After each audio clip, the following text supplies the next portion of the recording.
All right, so it's Friday, the 13th of March, and I apologize to everyone for the lack of videos. The weather's been so terrible. And right now we're about a month away, a little more than a month from our first race at Claremont. So it's been kind of a pressure thing with the car. We're starting to ramp up the pressure and trying to get the car done. I got a lot of work to do and a lot to do. Preparation wise, to finish the car, the plumbing has to be done yet, quite a bit. But in today's video, I've got a wheel bearing issue. Bring the camera right in, son. You can see that that's shucking about 3/8 of an inch. So this will be my first attempt at disassembling a corporate 10 bolt. I've done Jeep stuff before, but this will be the first time with a Chevrolet. So I'll make a few more videos as we go along. So we've got the outer worn four-wheel drive hub assembly. It's just Phillips screws. Those came off of there. Then there's Allen head screws, excuse me, and there's a Phillips screw that goes in to the outer portion of the four-wheel drive hub mechanism. This spring goes behind it, holds it at pressure. This is the piece that rides inside it. Kind of goes down in there like that. This piece holds the outer piece. This snap ring, actually it's not a snap ring, but it's some type of internal retaining ring. This is what holds the four-wheel drive hub assembly in this groove right here, where I'm reaching with my finger. Last week we had realized we were going to put the rear tires on the front. The tires on the truck are 38.5 Monster Motors at Gumbos, and they're old. There's good tread on them. There's not a lot of dry rot, but they leak. Not that they leak, they shake. Excuse me, they don't leak. So we got balance beads in them, but they wear unevenly. They cup every other lug. So rotating them front to back seems to keep that in check. But while we were doing that, we noticed this wheel bearing was gone. And generally I'm used to having a cotter pin and a nut, whether Mercedes has a little locking nut with an Allen screw. The Jeep has a little different setup, it's just a hex nut. But this one takes a special socket. So I had to buy the socket, and the wheel bearings took a little bit of time to get. So the wheel bearings are here now, supposedly, and I haven't looked at them to make sure they're the right ones. And we've bought the special socket. I also bought a seal driver and something to press the races in. So while I could just attack this and do it all right now, I think we may pull it apart and clean it and paint some things, and then I'll drive the new races in while it's apart and pack the bearings, and we'll take it from there. Yeah. All right, so with all that out, this is the tool that removes the Dana Spicer axle nut. But the specification on torque at this is 150 foot-pounds, and I didn't even need the ratchet to loosen it up. So I think that the person that last had this apart did not have this tool, which could be why everything is kind of loosey-goosey. As you can see here, that's what the spindle nut looks like. There's two of these in this setup. There's actually a spindle nut, then there's this, that I'm going to pull out to show you right now. Intermediate washer goes in the middle of the two nuts, and what this does, sorry about all the grease, is this locks into the spindle groove. The keyway, or what looks like to be a keyway in the stub shaft of the spindle. This goes on, and I'll show you here just in 1 second. This nut that's on inboard side has a drive pin sticking out of it.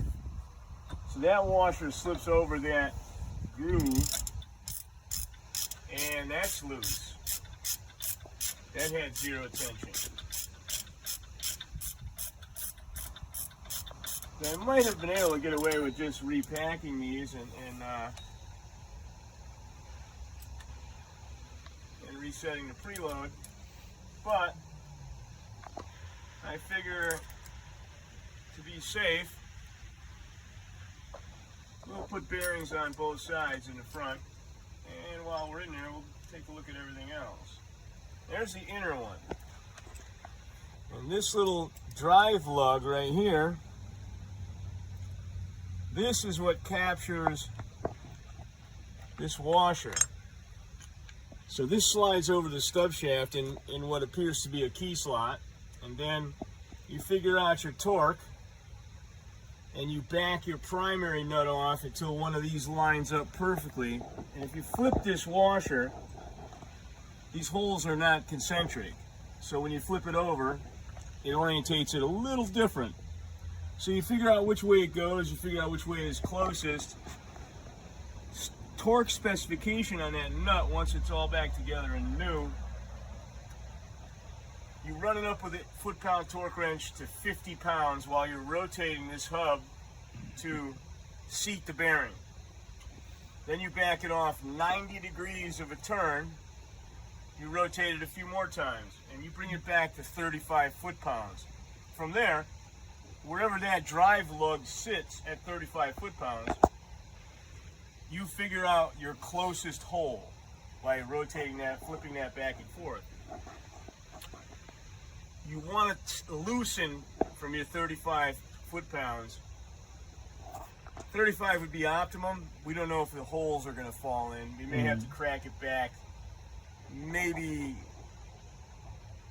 a 16th or a 64th, some real minor amount. So as I was preparing to do this, I watched a few gentlemen on YouTube, and their take on it was to leave this internal nut engaged, which might be easier said than done, but if I can get this to fall back in position, it's kind of deep in here. This hub is really, do this with 2 fingers, back it up till it clicks. Anyway, the gist of this is, by putting this nut back on, I'm going to give it 4 or 5 turns. Now I've got the nut threaded back onto the stub shaft. And this was a real cool little trick that I learned off of YouTube. Take your rotor and use the nut. Oh, I'm releasing. I had no idea that was in there. So now there's some type of seal. Anyway, you've got a bearing, inner bearing, and dust seal in the back, which can be kind of hard to get off. So, and he made it look real easy. Of course, he's maybe a little younger and stronger than me.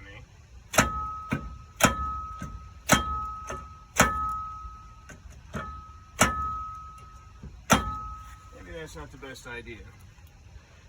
But I watched another guy do it and he made it look easy. So we're going to pull it off and we'll do it the old-fashioned way.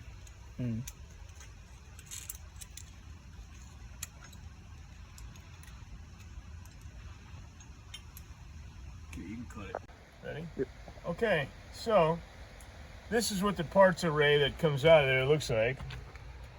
As you can see, the nut with the lug drive, the retention washer, the outer nut, the 4-wheel drive hub assembly, the dog that engages it. But if you look close at the bearings, it's amazing. This vehicle is tough beyond my wildest dreams. This thing was shucking 5/16 of an inch, and these bearings all look fine. We're gonna go after it. We're gonna change them anyway. Retension everything, repost it up, and I'll show you the progress. Thank you. All right, it's now Sunday morning, or actually close to afternoon, and didn't work on the truck yesterday.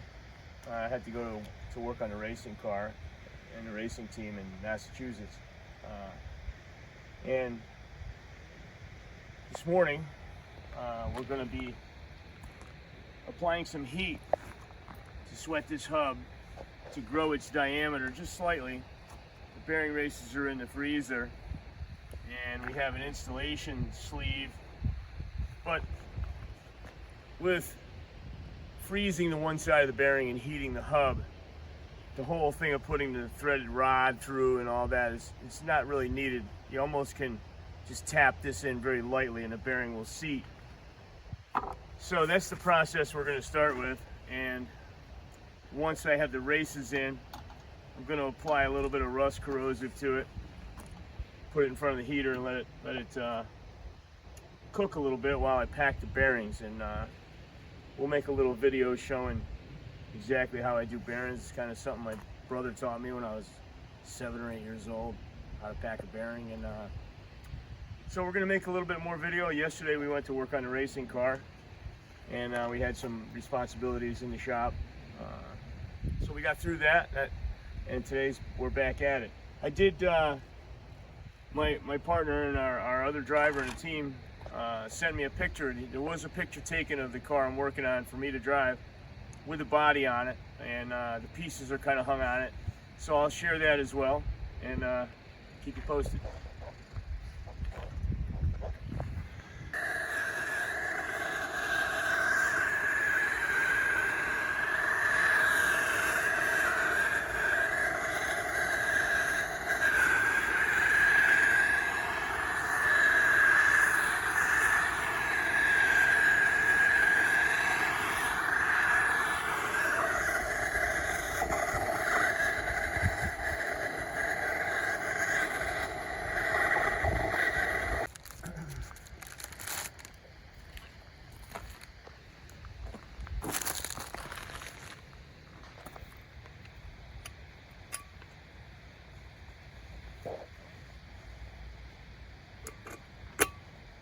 All right, what you just witnessed was the bearing taking a set without any kind of impact from the hammer at all. I got a 3-pound hammer right next to me, but because we froze the bearings overnight and we sweat the hub, you can now take a picture of that. I'm going to close in on it. There's a step down in here. It's hot right now. Not real hot, but hot enough. And that thing is perfectly seated, nice and straight. It's all the way down. So this is how I do it. We got a tool on loaner from, it was AutoZone, the rental or whatever the thing is. That gives you the proper sleeve to grab the race without trying to hit it with the corner of this stainless steel drift. That's what I use to take them out, but that would damage the race upon installation.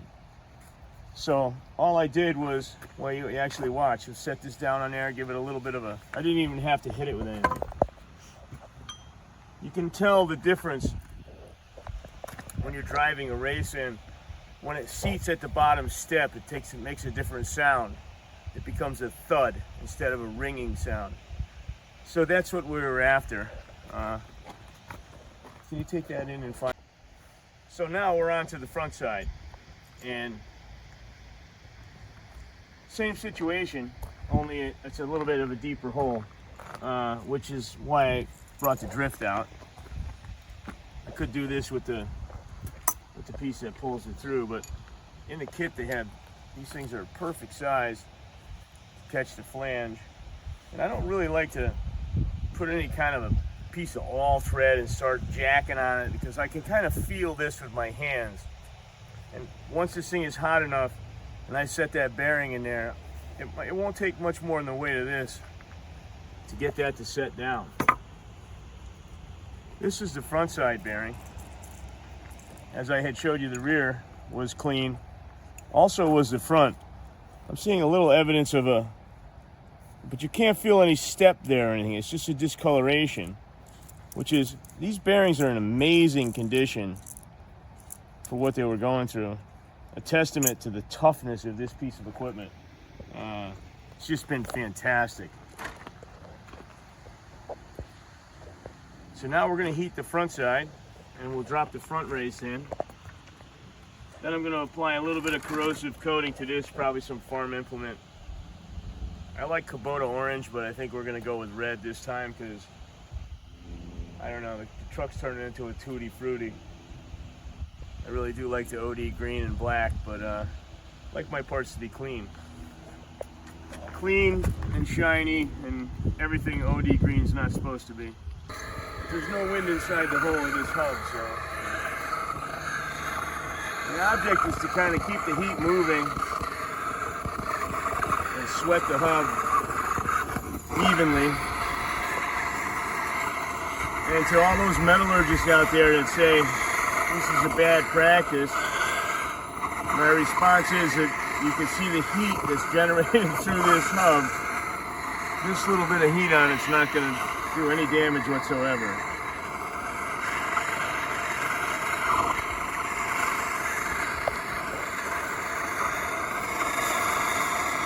I have a feeling that the last guy that was inside this axle didn't know about the torque specifications and the way that this thing has to be assembled to get proper bearing preload. Sorry, the wind is heavy. But in a certain sequence of events, you have to use a torque wrench and you back the nut off 90 degrees and then you go back at it for 35 foot-pounds. It's essential to have those bearings at the right tension. So I have a feeling that this wheel bearing never failed. It just wasn't put together properly. Maybe the socket, you didn't have the special socket you need, or possibly he was just moving in a hurry. Or it could have been a she, I don't know, you know. In this day and age, it could be almost anything. But this time, we'll be well assured that the job is done right.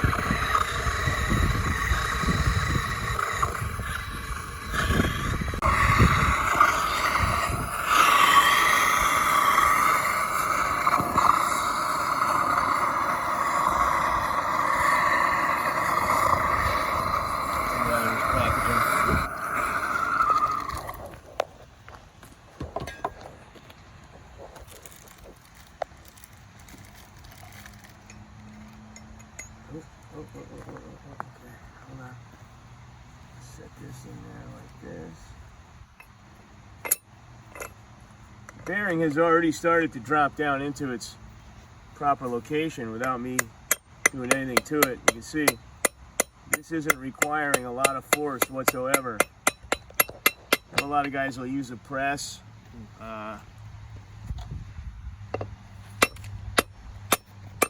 That's it. That little bit of a clunk that I just heard, that was it falling into its proper home. I don't know if I can put my finger in here to get that out without burning myself. Okay.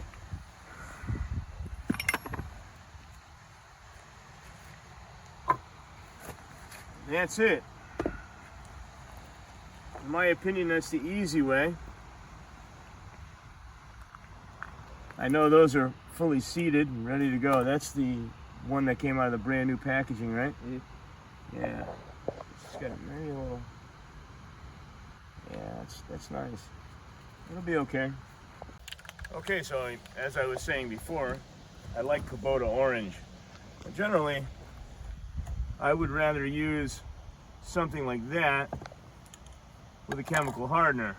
But this morning we had thought of everything: new grease, the seal and installation kit. We got 2 sets of bearings, one a spare and one seal kit. the inner stub shaft bearings. We didn't realize we were out of hardener. So, it is going to be Kubota orange. This step probably is time consuming and it's not necessary, but this part here drives me crazy because if you walk over here on the side that I'm not doing today and see, the natural steel hub has this little flaky rust, and that just is something that I don't want in my world. So this is hopefully an attempt to stop that flaky rust on these Dana Spicer hubs. My son was nice enough to operate the heat gun. The hub is still warm from the bearing thing, but the heat gun on the can activates the fluorocarbons inside the can and gives you a little nicer job. These were basically just wire brushed quickly the other night. It was getting dark and my hands were cold. It was kind of wet out. But we did give them a brake cleaner bath. Brake cleaner is not supposed to leave any deposits or residue. But as you can see from some of the little bit of fish eyeing I'm getting, it must be some new liberal woke style brake cleaner, something along those lines. Must have been the old brake cleaner that actually worked, must have been some kind of bad for the environment or something that they're trying to sell us on in order to keep us from repairing our old vehicles properly.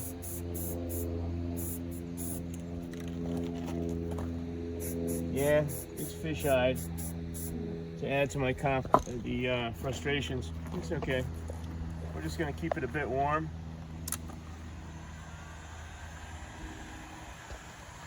Without the hardener, it's kind of tough to get any kind of durability. But at least this way, maybe we'll stop some of the rust.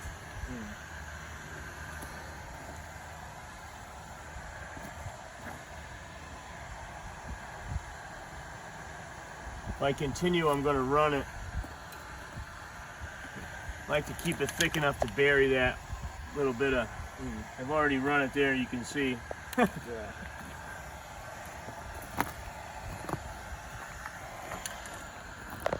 Part of the issue is I'm in a real hurry because there's exactly 34 days left until our racing season starts, and my car seems to be a bit behind. Possibly because I'm fussy. Possibly because the car is 2.5 hours from my house and I can't get enough time to work on it. Team owner and I have been considering my retirement, but after 41 years of being a construction worker, the thought of retiring is somewhat terrifying. I'm a creature of habit who stays in his comfort zone and in his patterns. And the thought of not getting up and going to the construction site in the morning is terrifying. But at this point in life, I got to think about where I want to spend the quality time that I have left. And I think I'd rather be, for what little time I can do it from here on out, behind the wheel of a midget auto race car than I would be carrying muddy timbers and planks, carrying muddy plywood. So we'll have to see. Oh, look at that bug. Let's see if we can razor knife him out. Might have to even take off my glasses for this operation.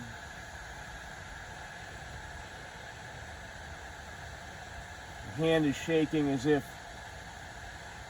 I'm an alcohol abuser, which I'm not. I don't drink at all. I don't know if he's out or he's in, but he's at least close enough to the area where I'm going to apply sealant to not worry about it.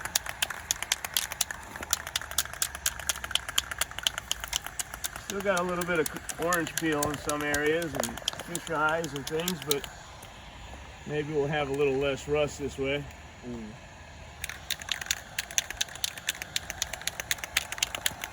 Keeping this old truck alive is, I'm really passionate about it. It's a 51 Dodge M37 for anyone that doesn't know a lot about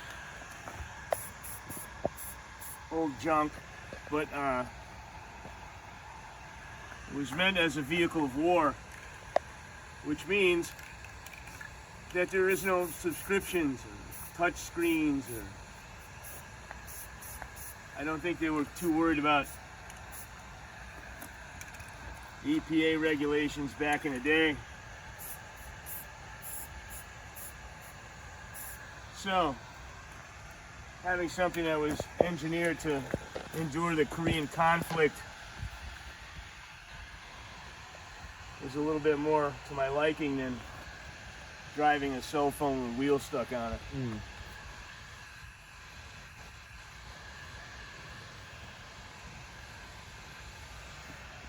We're successfully burying some of that orange peel.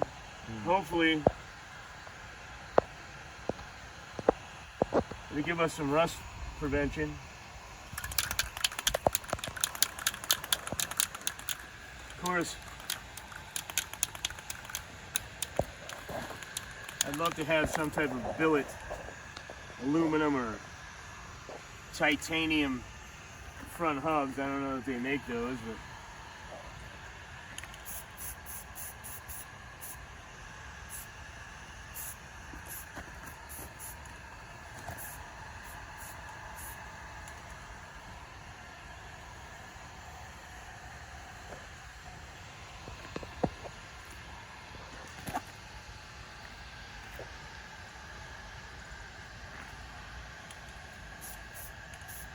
it's getting to be where it's futile. The paint is getting thick, but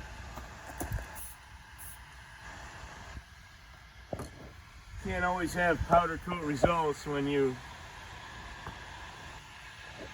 do everything outside. Yeah. Under heavy time constraints.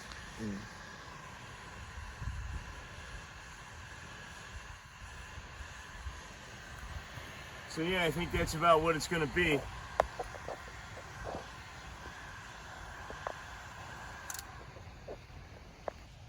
So we've been heat gunning the paint and kind of trying to make it set off quicker. I basically don't have to touch it to do this assembly. From here on out, it's pack the rear bearing, flip the hub over, we'll drive the seal as you'll see, pack the front, I'll probably pack them both while I'm at it, because for this operation I've got to take the rubber gloves off because I really need to have feel in my hands to make sure that the bearings are being packed properly. So we'll save these for after. And now I'm going to show you the way my brother taught me when I was 7 years old. The paint stir, can you grab the paint stir spatula? So that's the, I believe that's the inner, or not the outer, excuse me, the smaller of the two. This is the one I'm going to start with, which is the rear side. The reason I'm going to start with the rear side is because I'm going to flip this over and set that in, and it can drive the seal. Then that effectively can go on the truck, but I will pack them both at the same time so I'm all set to go and wash my hands all at once. Oh, that's a big boy. It's all right. Probably would have used a little bit smaller tool than that, but it's okay. I'm not going to complain at this point.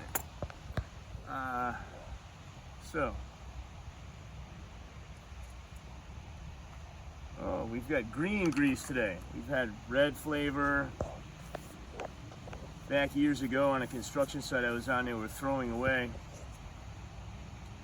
a bunch of stuff from a trailer. And in that trailer was some Kendall, what they call Super Duty Blue. high temperature grease, which is just for a rock crusher operation that they had set up that was gone, and they just needed to get everything out of there. So I've been running on that case of Turbo Kendall Blue grease forever. But the Forrest Lucas products are really really of quality. I had some Lucas Red and Tacky. I was really happy with it, so my wife and son must have made the decision to try this new specialty grease. Of course, this truck rarely sees 65 miles an hour, and I think any old axle bearing grease would have been fine, but we always try to do the best we can. What I'm doing here is to avoid buying some expensive tool that I don't believe in, and because my brother taught me this and it brings back fond memories, I slap the bearing against the palm in this pad right here, and I grab a little bit of grease when I think I need it, and when I see that grease push through the rollers and all the air is released and it's full, there's no voids, and I can see the grease coming through. I'll show you in a moment here. That's when I move it in my hand. And I try, it's a game to stay as clean as I possibly can, which, as you can see, it won't be too clean in the end. But you can see where the grease is starting to press through the rollers. Zoom in on that. All right, and yeah, that's the effect we're looking for. So now I'll just move it 3/8 of an inch to 1/2 inch and go on to the next couple of rollers.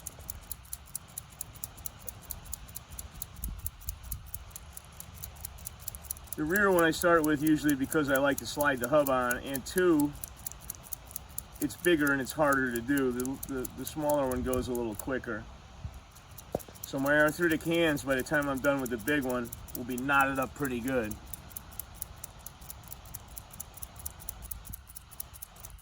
So I get the meat and potatoes out of the way. Then I can maybe coast through the front one. Or I can hand the job over to my son. But I generally don't like to do that.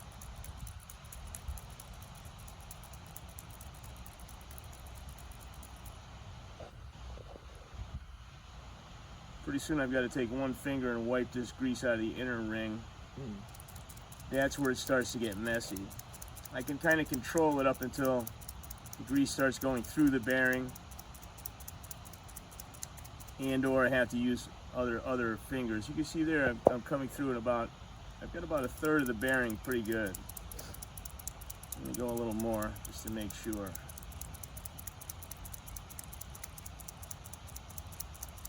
You watch these guys on YouTube and all over the internet, and they just kind of press it through, but I don't know. I don't know which method is more effective. I do trust my big brother's wisdom because he made a lot of things for a long time, as you can see that coming through the rollers.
Taking small bites.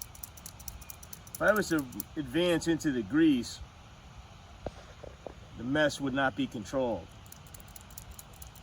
The reason I don't use a bearing packer is because I'm cheap, number one, and number two, I like to kind of feel things and have control over them.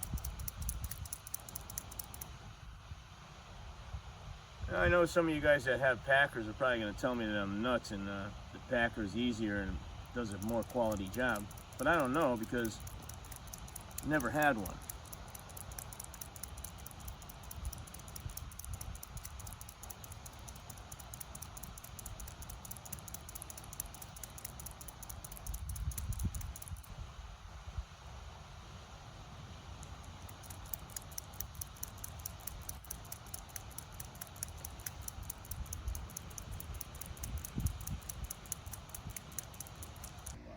Halfway. I just gotta take a break from her. My hands are starting to fucking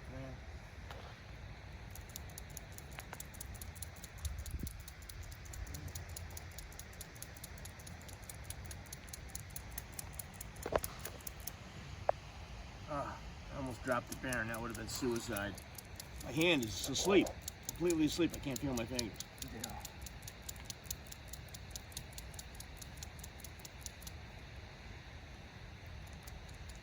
That's good. Now, go in and get it done.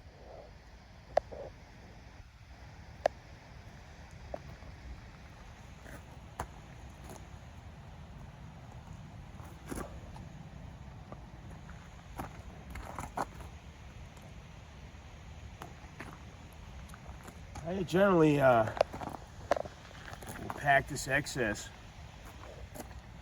into the center of the hub. Can you scoop out some of that and put it in my hand? Not a lot. Just because, no, more than that, give me a pile. The centrifugal weight of the grease as the hub spins. You can look down in the hub and you can see that it has a big bearing in the back, small bearing in the front, but it's a taper there. So what happens is you can imagine once you hit 50 or 60 miles an hour, that grease, number one, through the heat becomes light. Number two, you got that seal. Open it up. It slings. Flip it over. It slings outboard. And so putting that extra in the middle gives you packed bearings as you go down the road.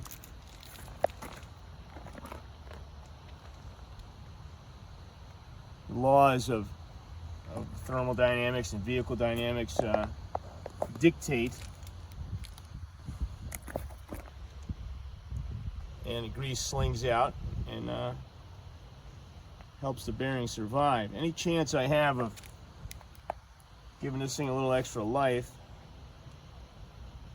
hopefully my son will be driving it long after I'm gone.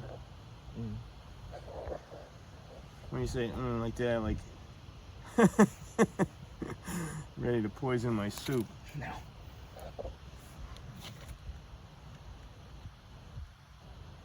Which is all right too. Okay. See if I can scoop up some more of this wonderful green mess.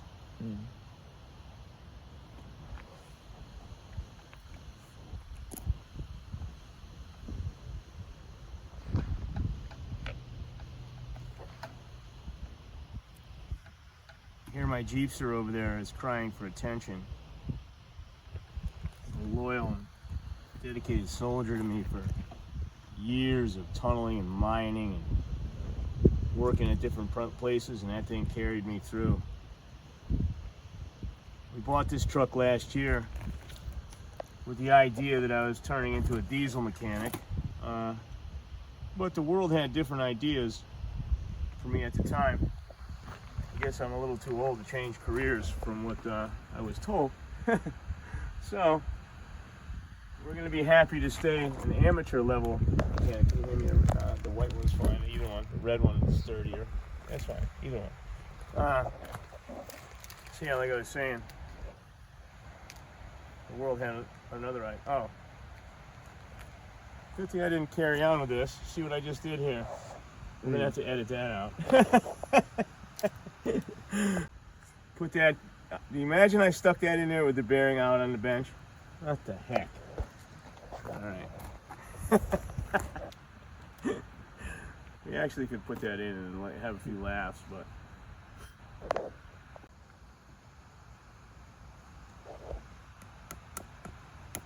gently, gently, gently.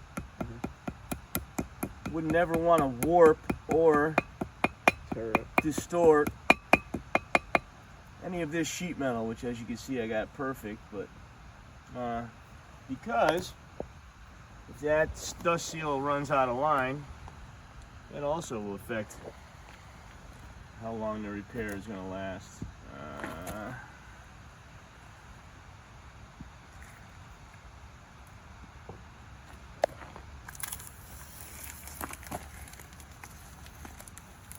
You mask things off right, which that just showed I didn't. You overlap in one direction. When you pull, it's a one-shot deal instead of having to go back in and back and forth with it. Most of the time I'm smart enough to pull it off, but we just saw that today wasn't my best day. A little tired from the week.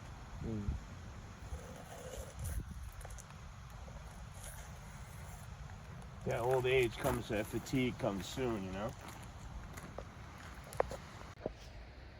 All right, so now we're at the point that I wanted to be at when I went to bed Friday night before leaving for Mr. Lagel's for the base team meeting. But cold weather and cold hands, it was a little wet too. I ran out of time. So now both bearings are packed, races are in, hub's been prepped, clean, and we're getting about ready to set it on the truck. Normally, I was torn here because as I'm taking this apart, I really want to like remove everything. The steering knuckle, the stub shaft, change the ball joints, tie rod ends, grind everything down, resurface and paint everything. But I was just out of time because of my work commitments and things. I have to have this truck back together for my work shift. So here we are. As you can see, I wire brushed it a bit and I hit it with a little bit of some kind of corrosive coating. Not what I had hoped for, but way better than where we were before we started. So the wheel bearing repair looks like it's going to be a smooth one.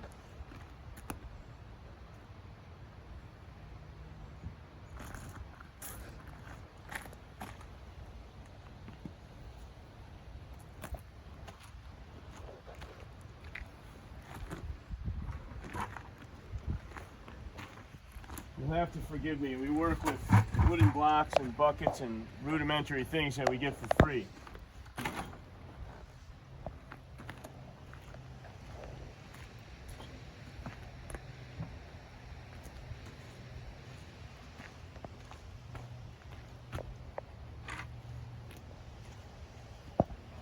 What did he do? He go in? Done for today? I don't mind if he doesn't have it in him. It's okay. Coffee.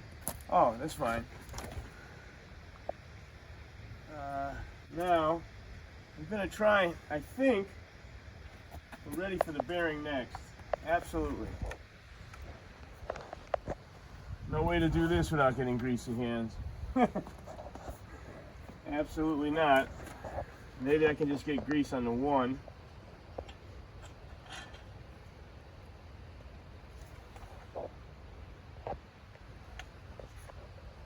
Now, I believe this nut that has the pin drive to grab the retention washer is next.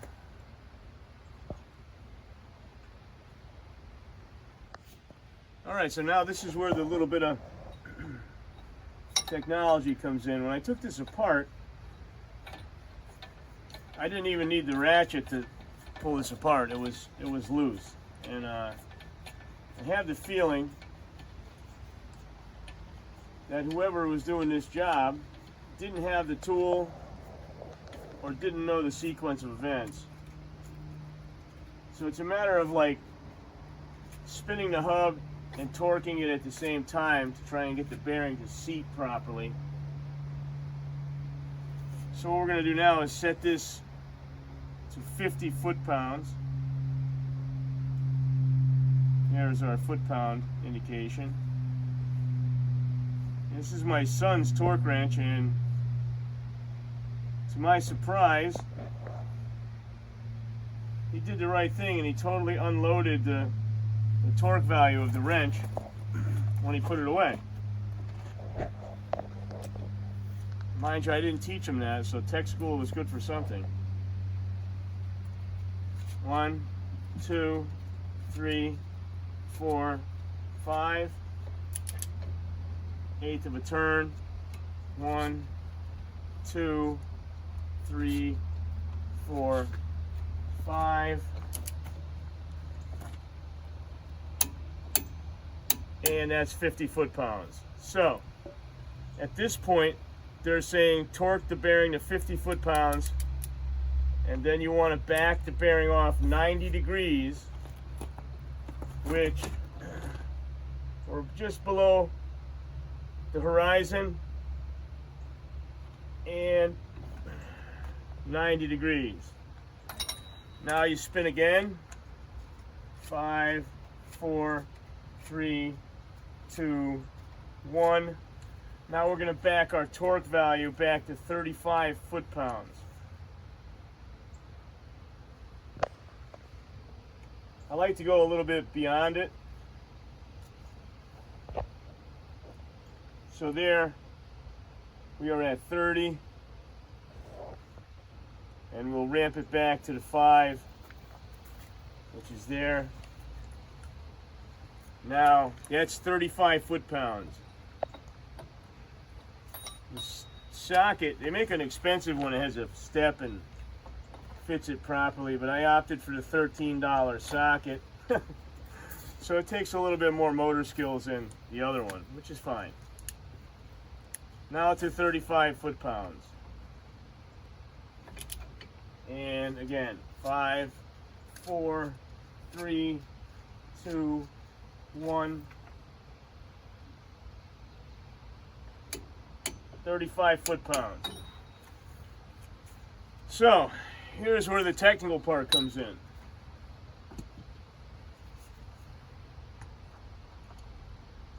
This retention bearing has to line up with the drive lug. Keyway is directly on top, so we'll put her in this way.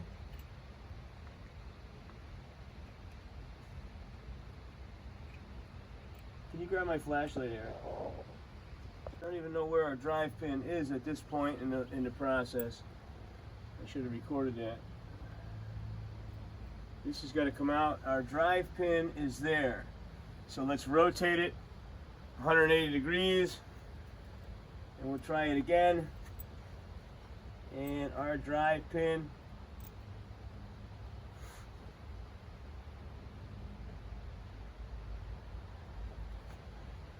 so we've got to back the nut off just a little bit from our 35 to get the drive pin to align.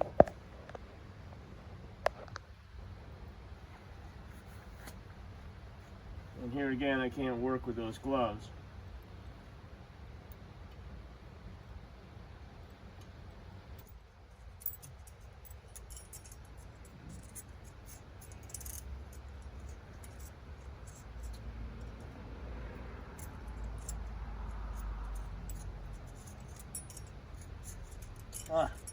He's really giving me a tussle.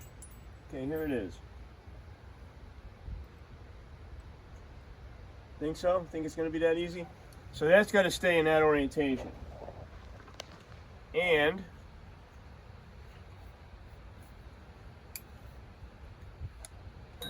we just got to back her up just a little bit.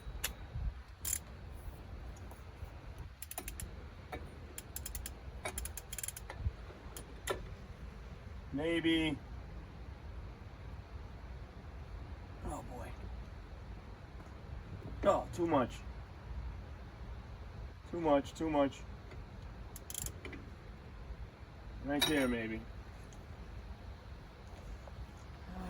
Let's see if that does it. Don't spill your coffee, EJ.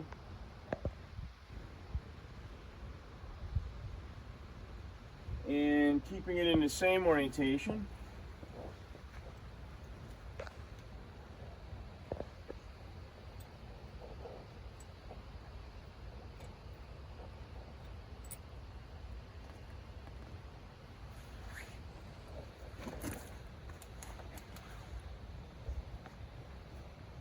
I didn't flip it, did I? I don't believe so. I flipped it over? I don't believe so. No, I didn't think I did. No. So, I missed the mark.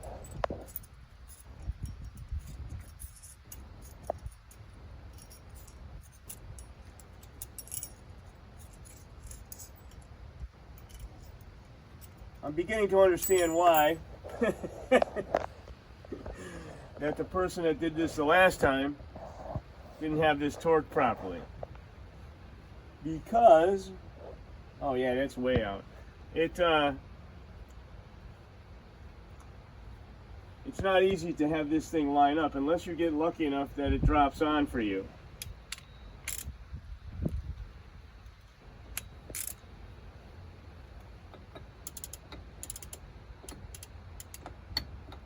Come on, come on.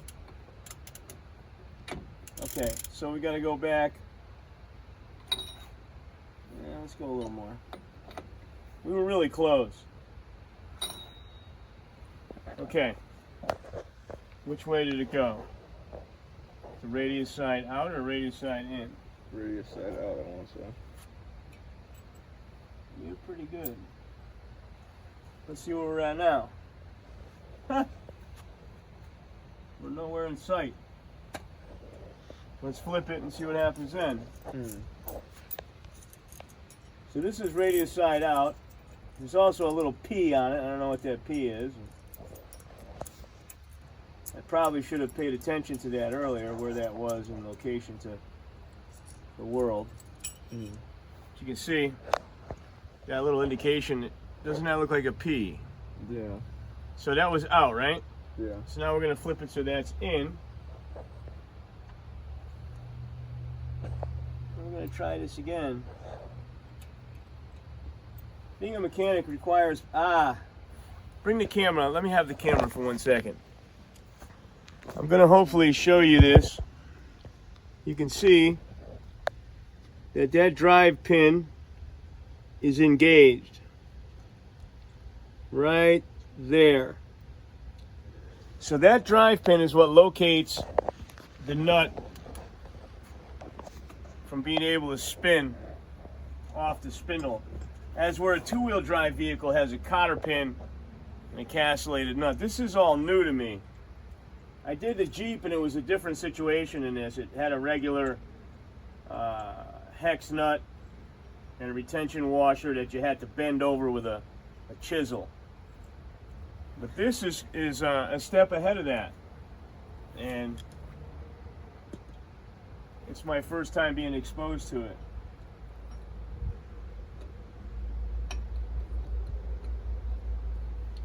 So now the outer nut itself is what locks everything together. The bearing preload is locked in via that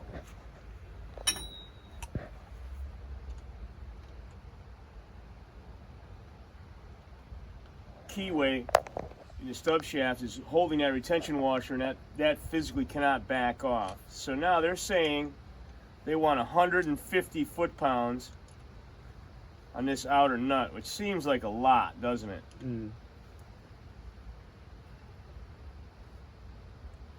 Especially considering that, all right, we're going to start this at 110, and then we'll step it up to 150, because, I don't know, 150 just seems like a ton to me. And I think for this application, you want to bob off the torque wrench as to not get an improper torque value. So this is 110. I'm gonna have to stand for this one, I think.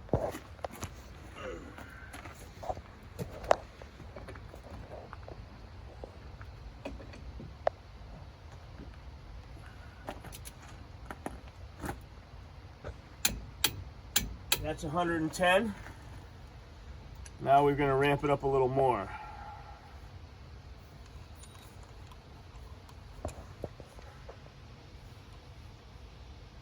That is 150 foot-pounds.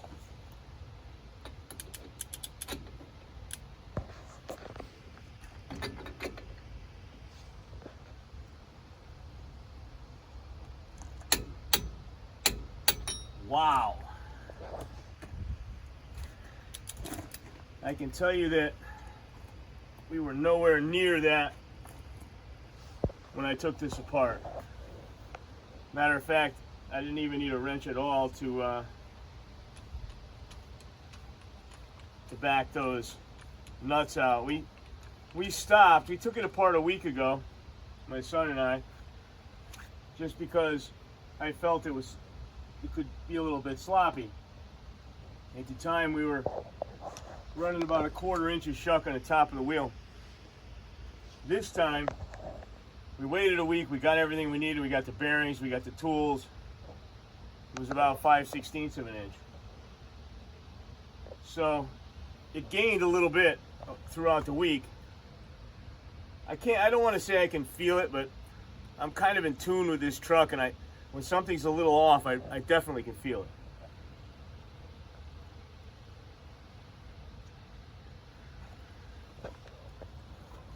You think that's true?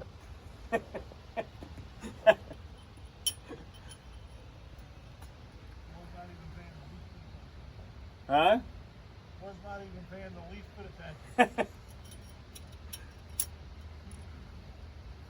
I believe that this is how all this goes. As a matter of fact, I'm positive of this.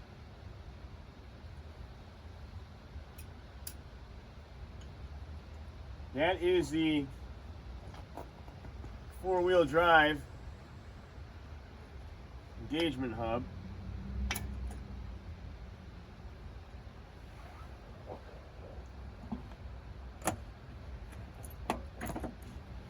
Has this little C-ring. Actually, it's a little more than a C-ring. It's a retention ring of some kind. And this locks it from escaping. But doing this with one hand is a bit of a tedious thing. Almost got it.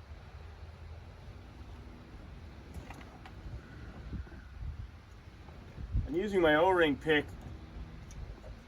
which is exactly how I got it out. The O-ring pick and a small mechanic screwdriver.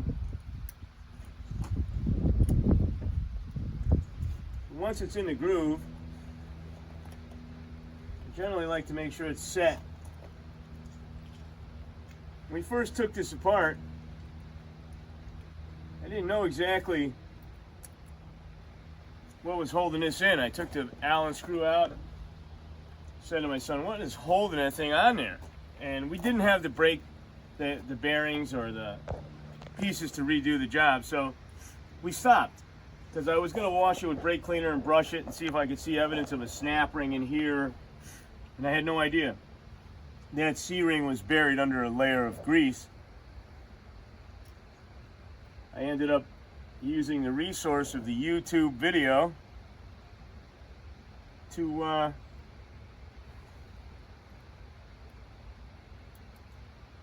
get that information. This is held by this screw, the Phillips screwdriver. All right, so a little product endorsement. We were racing at Lee Speedway in New Hampshire, and we had a pretty serious water leak. So the engine was a Brayton Buick. It has a Kinsler throttle body. At the base of the throttle body, it has a piece of angle iron, and it's just, there's a gasket, and it's held on with silicone RTV. That's what keeps the water out of the oil and the oil out of the injectors and the oil in the motor. So we stopped at a Napa on the way to Lee Speedway. Very nice people, Lee, New Hampshire, Napa, great people. I'd like to give them a little plug if I could. But, EJ Napa. huh? EJ Napa. EJ Napa, good name. Anyway, we bought a tub of these Gojo towels because we're forever fighting grime at the track.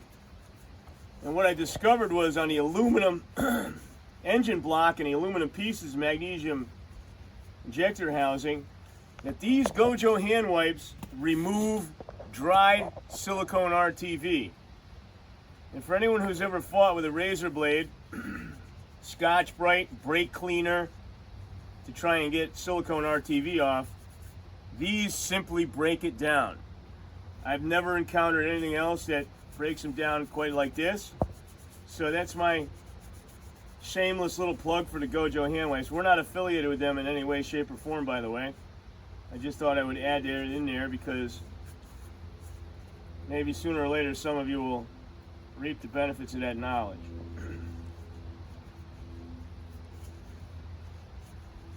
Can't stand to have blue goop all over my hands. Don't like the smell of it, even though this is black RTV. Don't like the smell of it, don't like the texture of it. I was told by real wise people a long time ago when I was working on airplane stuff that silicone RTV is meant for air and water. Petroleum supposedly breaks it down, which goes against every backyard mechanic in the world.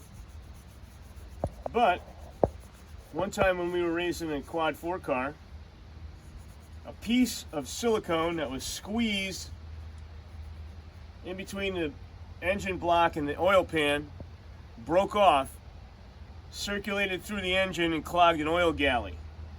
So this stuff is a demon, in my opinion. But for this application, it'll be fine.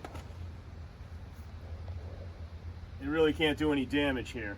Just keeping the water out of my four-wheel drive hubs, which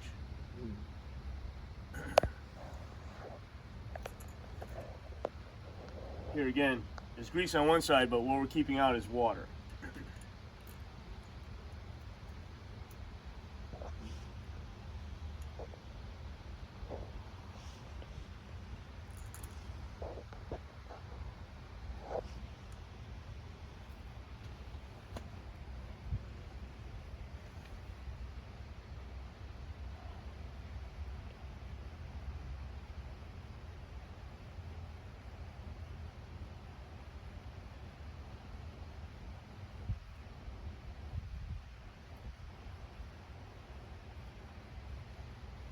That one should have wound in there a little easier than that. It might have been a little piece of RTV stuck in the threads or something.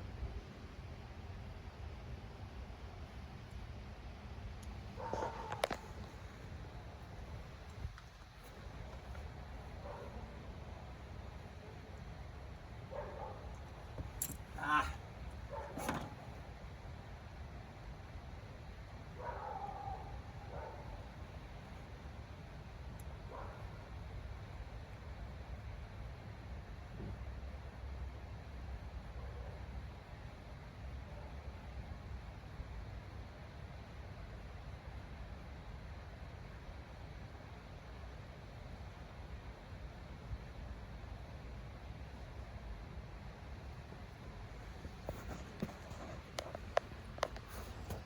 Okay. I don't know what the torque specs on this are, but the threads are going into aluminum, so I'm going to keep it at fairly light end of the spectrum.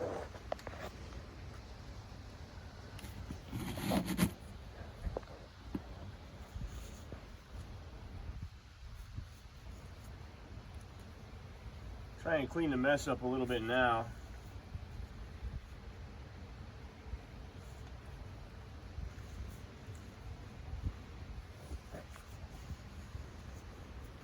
We got some pretty good rains coming in this week, so I like to keep it nice clean if we can. dry.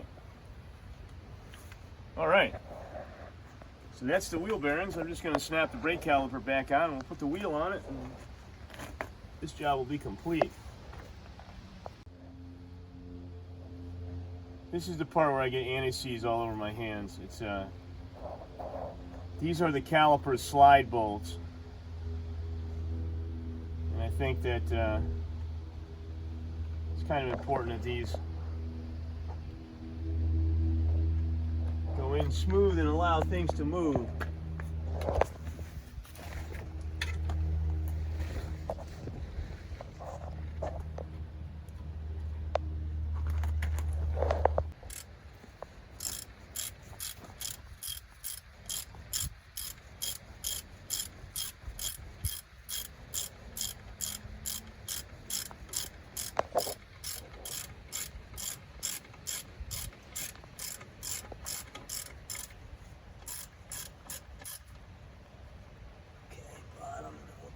Tighten the top.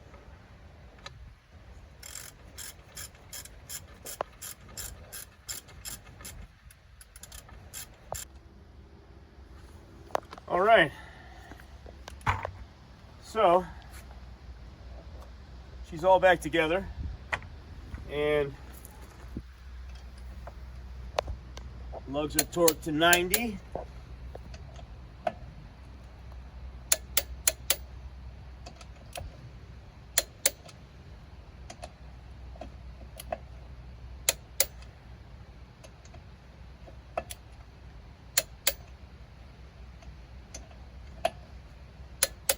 Okay,